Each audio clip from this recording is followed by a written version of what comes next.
Transient state यानी कि time के साथ आपके पास कैपेसिटर के पैरामीटर लाइक चार्ज, पोटेंशियल और करंट ये कैसे वेरी होंगे, ये अपन देख चुके हैं वीडियो लेक्चर नंबर 1 एंड 2 में, जिसे आप चार्जिंग और capacitor and discharging of capacitor बोल रहे थे। ठीक है, इस सेशन में अपन बात करेंगे initial state and final state की, यानी कि आप जैसे ही स्विच ऑन करते हो उस मोमेंट पे कैपेसिटर का बिहेवियर कैसा होता है और आफ्टर लॉन्ग टाइम कैपेसिटर का बिहेवियर कैसा होता है, चाहे चार्जिंग की बात करें या डिस्चार्जिंग की।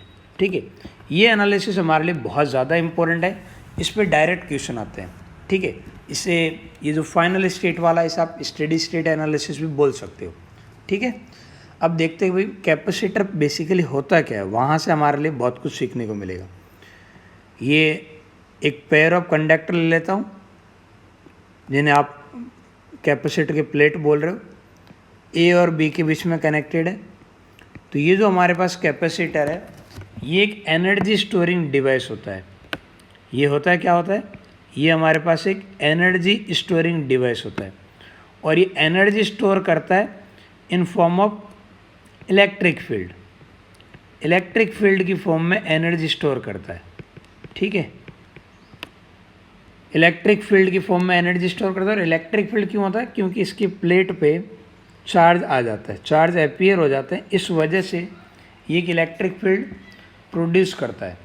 ठीक है, ये आपके पास स्टैटिक चार्ज है, तो इन स्टैटिक चार्ज की वजह से एक इलेक्ट्रिक फील्ड प्रेजेंट होता है और उस इलेक्ट्रिक फील्ड की फॉर्म में एनर्जी स्टोर होती है इस कैपेसिटर के अंदर। ठीक है, यहाँ पे अपन ये बात करेंगे कि भी एनर्जी को आने में या जाने में कुछ वक्त लगता है, कुछ टाइम लगता है। ये सडनली डिसअपियर नहीं हो सकती या सडनली अपीयर नहीं हो सकती। हाँ, टाइम आप बोल सकते हो कम लगेगा, ठीक है, कम लग सकता है, ये हम एग्री करते हैं। बट टी को 0 यानी कि बिना कोई टाइम इंटरवल के अचानक से ये करंट आ जाए, सॉरी ये एनर्जी आ जाए या अचानक से एनर्जी गायब हो जाए, ये नहीं हो सकता। It will take a time, certain time, चाहे वो आप एक फ्रैक्शन ऑफ सेकेंड ही क्यों नहीं ले रहे हो, बट कुछ तो टाइम होगा, है ना। यानी कि यहाँ पे एनर्जी का सडन चेंजेस पॉसिबल नहीं है, ये हम मान के चल रहे हैं। यदि एनर्जी सडनली अपीयर या डिसअपियर नहीं हो सकते तो आपके पास एनर्जी जिनकी वजह से चार्जेस वो भी आपके पास सडनली अपीयर या डिसअपियर नहीं हो सकते। और इन चार्जेस की वजह से यहाँ पे एक पोटेंशियल डिफरेंस होगा V, वो भी आपके पास सडनली चेंज नहीं हो सकता। यानी कैपेसिटर के केस में मैं ये मान के चलूँगा, यदि सपोज आप एट t=0 पे स्विच ऑन कर रहे हो, t=0 पे स्विच ऑन कर रहे हो, तो मैं कहूँगा कि स्विच ऑन करने से जस्ट पहले यानी 0 माइनस और स्विच ऑन करने के जस्ट बाद में 0 प्लस, 0 प्लस और 0 माइनस पे जो कैपेसिटर पे चार्ज होगा ना वो इक्वल होगा। इवन आपके पास कैपेसिटर के ऊपर जो पोटेंशियल होगा ना वो भी इक्वल होगा। चाहे मैं चार्जिंग की बात कर रहा हूँ या डिस्चार्जिंग की बात कर रहा हूँ, इससे कोई फ़र्क नहीं पड़ रहा है। 0 प्लस का क्या मीनिंग है, 0 प्लस का मीनिंग है जस्ट आफ्टर स्विच ऑन, और 0 माइनस का मीनिंग क्या है, जस्ट बिफोर स्विच ऑन। ठीक है, अब ज़रूरी नहीं कि मैं t=0 ही लूँ, मैं स्टॉप वॉच कहीं और रीडिंग पे चल रही थी, 10 सेकेंड पे t=10 पे मैं स्विच ऑन कर रहा हूँ। ठीक है, तो t=10 प्लस और 10 माइनस, ये जो प्लस और माइनस देख के आपको थोड़ा सा मैथमेटिक्स की याद आ गई होगी, आप जब लिमिट की बात कर रहे थे तो बिल्कुल मैं वही बातें कर रहा हूँ। बिल्कुल एक बहुत ही 10⁻0 टाइम इंटरवल ले रहा हूँ मैं, यानी स्विच ऑन करने के जस्ट बाद में। ये 0 प्लस का मतलब 0 से बहुत ही हल्का सा टाइम ज़्यादा। ठीक है, तो ये डाटा याद रखना हमारे लिए काफ़ी ज़्यादा यूज़फुल है। और ऐसा अपन क्यों बोल रहे हैं, इस एनर्जी की वजह से अपन ऐसी बातें कर रहे हैं। सेम चीज़ मैं रिपीट करूँगा, आपके पास इंडक्टर एक और एनर्जी स्टोरिंग डिवाइस है जो मैग्नेटिक वाले चैप्टर के अंदर हम डिस्कस करेंगे। वो एनर्जी इलेक्ट्रिक फील्ड की बजाय मैग्नेटिक फील्ड की फॉर्म में स्टोर करती है, लेकिन मोटे मोटे तौर पे मैं सेम चीज़ें ही बात करूँगा। मैंने चार्ज और पोटेंशियल का सडन चेंजेस बोला कि नहीं होगा, लेकिन जो करंट है इसके लिए मैंने ऐसा बिल्कुल नहीं बोला कि करंट 0 प्लस और 0 माइनस पे इक्वल है, नहीं। करंट होती है आपके पास rate of change in charge. तो करंट के लिए ने मैं ऐसी बातें बिल्कुल भी नहीं बोली कि करंट आपके पास सडनली चेंज नहीं हो सकती, वो हो सकती है। ठीक है, क्या नहीं हो सकता? Charge and potential. बस इतनी सी बात आपको ध्यान रखनी है इनिशियल स्टेट के लिए। अच्छा, चार्ज चेंज नहीं होता और आपके पास पोटेंशियल चेंज नहीं होता, तो क्या आप ऐसा नहीं बोल सकते पोटेंशियल मेंटेन रह रहा है? पोटेंशियल मेंटेन तो आपके पास एक आइडियल बैटरी भी रखती है। हमारी जो आइडियल बैटरी होती है वो यही तो करती है। तो इस इंटरवल के लिए for t is equal to 0 minus to t is equal to 0 plus, ये एक मैं बहुत ही छोटा सा टाइम इंटरवल लिया ना, यानी टाइम इंटरवल टेंस टू 0, इतने छोटे इंटरवल के लिए जो हमारा कैपेसिटर है ना, वो एक बैटरी की तरफ बिहेव करेगा, एक आइडियल बैटरी की तरफ बिहेव करेगा। ठीक है, ये स्टेटमेंट याद रखना, काफ़ी ज़्यादा यूज़फुल है। ठीक है, अब अपन बात करते हैं फाइनल स्टेट पे क्या होगा। इनिशियल स्टेट वाली बात समझ में आ गई, फाइनल की बात करते हैं। देखो भाई, यदि आपके पास कैपेसिटर बैटरी लगी है या रेजिस्टेंस लगा है, जो भी होगा, तो होगा क्या? फाइनल स्टेट का मतलब आफ्टर लॉन्ग टाइम, यही मतलब होता है ना, आफ्टर लॉन्ग टाइम। तो आफ्टर लॉन्ग टाइम में इस कैपेसिटर को यदि चार्ज होना है तो हो जाएगा, डिस्चार्ज होना है तो भी हो जाएगा, यानी इस पे जितना चार्ज का फ्लो होना है वो हो जाएगा, क्योंकि आपने एक सफिशेंटली लार्ज टाइम की बात कर रहे हो। तो आफ्टर लॉन्ग टाइम या आप फाइनल स्टेट में ये बोलूँगा कैपेसिटर से जितना चार्ज फ्लो होना था हो गया, अब फर्दर चार्ज का फ्लो नहीं होगा। चार्ज का फ्लो नहीं होगा तो मैं बोल सकता हूँ आफ्टर लॉन्ग टाइम कैपेसिटर के अंदर से जो पास होने वाली करंट होगी वो आपके पास होगी 0। कब बोल रहा हूँ मैं? After long time. After long time बोले तो t इक्वल्स टू इनफाइनाइट।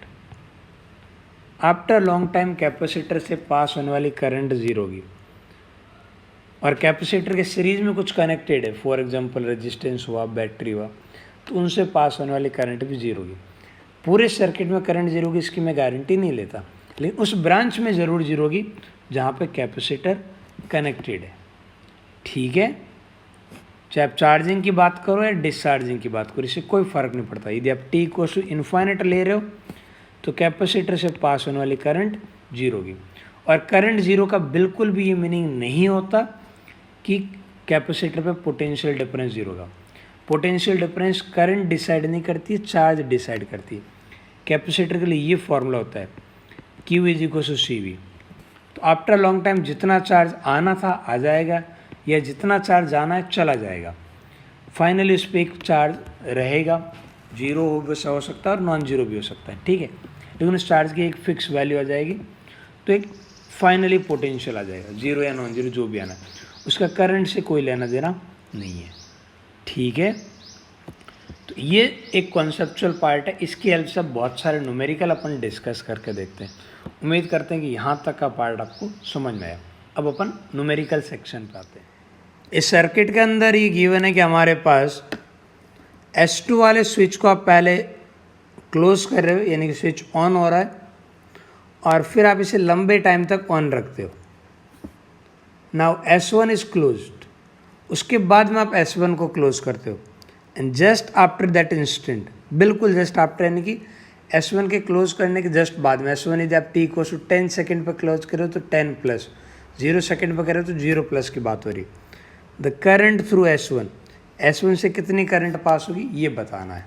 ठीक है, यहाँ पे जो हमारे पास सिचुएशन गिवन है, इसमें पहले S2 वाला पार्ट देखते हैं अपन। S2 वाले पार्ट में क्या हो रहा है, तो ये जो हमारे पास सेगमेंट है, यहाँ पे जैसे आप इस स्विच को ऑन करोगे तो ये वाला कैपेसिटर चार्ज होना स्टार्ट हो जाएगा, और आफ्टर लॉन्ग टाइम क्या होगा, आफ्टर लॉन्ग टाइम इसके अंदर से फ्लो होने वाली जो करंट है वो 0 हो जाएगी। और करंट तो ऐसी फ्लो हो रही थी, यानी कि इस रेजिस्टेंस के ऊपर से करंट, इस रेजिस्टेंस के अंदर भी करंट 0 हो जाएगी, बैटरी के अंदर भी करंट 0 हो जाएगी। यदि हर जगह करंट 0 है तो बैटरी पे जितना पोटेंशियल डिफरेंस है और जितना EMF है उतना ही इस कैपेसिटर पे आना चाहिए। हाँ है ना। तो कैपेसिटर बेसिकली 2E से चार्ज हो जाएगा, ये पॉजिटिवली चार्ज और ये वाला नेगेटिवली चार्ज। इस तरीके से बैटरी के ऊपर एक पोटेंशियल डिफरेंस आ जाएगा। ठीक है, आप किरचॉफ्स वोल्टेज लो लगाओगे तो इस पर पोटेंशियल डिफरेंस 0, तो जितना यहाँ है उतना ही यहाँ होना चाहिए। इस तरीके से मैंने लिख दिया। ठीक है, तो ये आफ्टर लॉन्ग टाइम, इस स्विच को ऑन करने के लॉन्ग टाइम बाद में इस पर इतना चार्ज इतना पोटेंशियल डिफरेंस आ जाएगा। अब आप जैसे ही इस स्विच को ऑन करोगे तो इसके ऊपर का पोटेंशियल डिफरेंस चेंज नहीं होने वाला, यानी ए और बी के बीच में जो कैपेसिटर कनेक्टेड है it will act as an battery. आप इस सर्किट को ऐसे समझिए, एक स्मॉल टाइम इंटरवल के लिए ये ऐसी हालात है। यहाँ एक बैटरी लगी है बेटा, ये हायर टर्मिनल, ये लोअर टर्मिनल। जिस मोमेंट पे आपने स्विच ऑन किया ना, उस मोमेंट पे कैपेसिटर एक बैटरी की तरह काम कर रहा है। अब इसके पैरेलल में और क्या है, इन बातों से कोई लेना देना नहीं है। जब पैरेलल वाले को काउंट करते हो या डायग्राम नहीं भी बनाते हो तो कोई फ़र्क नहीं पड़ता। इस बात की गारंटी कि यहाँ आपके पास पोटेंशियल डिफरेंस इतना ही रहेगा। ठीक है, यदि यहाँ पोटेंशियल डिफरेंस आपको पता है तो इस लूप में बात कर लो भाई, इस लूप के साथ क्या हो रहा है। ठीक है, इस लूप की बात कर लो। ये जो कैपेसिटर है, ये कैपेसिटर आपके पास अगेन एक बैटरी की तरह काम करेगा और इस बैटरी का पोटेंशियल डिफरेंस 0 है, क्योंकि ये कैपेसिटर पहला इंचार्ज था। तो इस कैपेसिटर की जगह मैंने डायरेक्ट शॉर्ट सर्किट कर दूंगा। ठीक है, अब इस पाथ में देखो भाई, इस पाथ के अंदर आपके पास मान लेते हैं यदि आई करंट पास हो रही है इस तरीके से क्लॉकवाइज डायरेक्शन में मान रहा हूँ, तो आप क्या लिखोगे, यहाँ पे पोटेंशियल डिफरेंस आई और इसका रेजिस्टेंस R1। ठीक है, ये करंट की मैंने डायरेक्शन मानी। यहाँ पे पोटेंशियल डिफरेंस कितना होगा, आप हायर टू लोअर जा रहे हो तो प्लस ट्वाइस ऑफ ई, और यहाँ पे लोअर टू हायर जा रहे हो तो माइनस का ई इज इक्वल टू 0। तो यहाँ पे आई कितना आ रहा है, आई आ रहा है माइनस ई अपॉन R1, यानी न्यूमेरिकल वैल्यू ई अपॉन R1 होगी और डायरेक्शन जो मैंने मानी है उसके अपोजिट, यानी इस R1 से इधर डायरेक्शन में करंट फ्लो होगी ई अपॉन R1। कब, just after closing the switch S1। हाँ, टाइम के साथ चीज़ें चेंज हो जाएगी बेटा, ये अपन बिल्कुल उसी मोमेंट पे बात कर रहे हैं। ठीक है, इसे आपको दोनों चीज़ें चार्जिंग और डिस्चार्जिंग में का मतलब स्विच ऑन करते ही क्या होता है या सडन से बिहेवियर के लिए कैसा होता है ये अपन देख चुके हैं। ये कैपेसिटर चार्ज हो रहा है जिसका पोटेंशियल सडनली चेंज नहीं होगा, और ये डिस्चार्ज हो रहा होगा और इसका पोटेंशियल भी सडनली चेंज नहीं होगा। ठीक है, तो ये आपके पास आ गया इनिशियल स्टेट को समझने के लिए। एक और एग्जांपल देखते हैं, इसमें पूछा कि फाइनल स्टेट में क्या होगा। ठीक है, determine the charge on capacitor in the steady state, यानी कि फाइनल स्टेट। और फाइनल स्टेट बोलूँ या आफ्टर लॉन्ग टाइम बोलूँ या टी को इन्फाइनिट बोलूँ, सब एक ही मोह माया है। ठीक है, इस सर्किट को देखिए भाई, यदि मैं यहाँ पे ए और बी लिख देता हूँ तो ए और बी के बीच में अपने आप में ये क्लोज लूप है। यहाँ पर आप देखते हो इनफैक्ट 3 लूप बन रहे हैं। ठीक है, ये एक लूप है, ये दूसरा लूप है, ये तीनों लूप है। तो 3 सेल्फ लूप है जिनका आपस में कोई लेना देना नहीं, यानी ये सर्किट इसके इक्विवेलेंट है। हम करंट इलेक्ट्रिसिटी में पढ़ के आए ना सेल्फ लूप का क्या मीनिंग है। तो इस बात की गारंटी कि इधर वाला जो भी पार्ट कुछ भी हो रहा है, इधर जो कुछ हो रहा है और तीसरा यहाँ जो कुछ हो रहा है, ये तीनों ही अपने आप में इंडिपेंडेंट नेटवर्क है, एक दूसरे से कोई लेना देना नहीं। ठीक है, ये तीनों अपने आप में सेल्फ लूप है जिनका एक दूसरे से कोई लेना देना नहीं, यानी कि आपको सिर्फ कंफ्यूज करने के लिए दिया है। आप सिंपल ऐसा नेटवर्क पूछते तो भी आंसर वही होता। यहाँ पे 6 वोल्ट की बैटरी, 2 ओम का रेजिस्टेंस और 1 माइक्रोफैरड का कैपेसिटेंस। आफ्टर लॉन्ग टाइम क्या होगा, यहाँ से करंट पास होना, यहाँ जो सर्किट में जो करंट होगी कैपेसिटर से जाने वाले, आफ्टर लॉन्ग टाइम वो करंट 0 हो जाएगी, यानी कि इस रेजिस्टेंस के ऊपर पोटेंशियल डिफरेंस 0 रहेगा। तो जितना बैटरी का पोटेंशियल डिफरेंस है ईएमएफ है उतनी, कैपेसिटर पे पोटेंशियल डिफरेंस रहना चाहिए। तो बैटरी कितना 6, तो यहाँ पे आपके पास 6 वोल्ट आ जाएगा। ठीक है, ये आपके पास माइनस और ये प्लस। ठीक है, तो बैटरी के ऊपर पोटेंशियल डिफरेंस कितना आ जाएगा, पोटेंशियल डिफरेंस V आ गया 6 वोल्ट, और चार्ज Q कितना होता है CV, तो आप लिख सकते हो 6 माइक्रो कूलाम। इधर वाले प्लेट पे पॉजिटिव चार्ज होगा, इधर वाले प्लेट पे नेगेटिव चार्ज होगा। ठीक है, तो ऑप्शन बी करेक्ट होगा। ठीक है, तो ये पूरा हमारा एनालिसिस था इनिशियल स्टेट का और फाइनल स्टेट का। ठीक है, उम्मीद करता हूँ आप सबको अच्छे से समझ आ गया।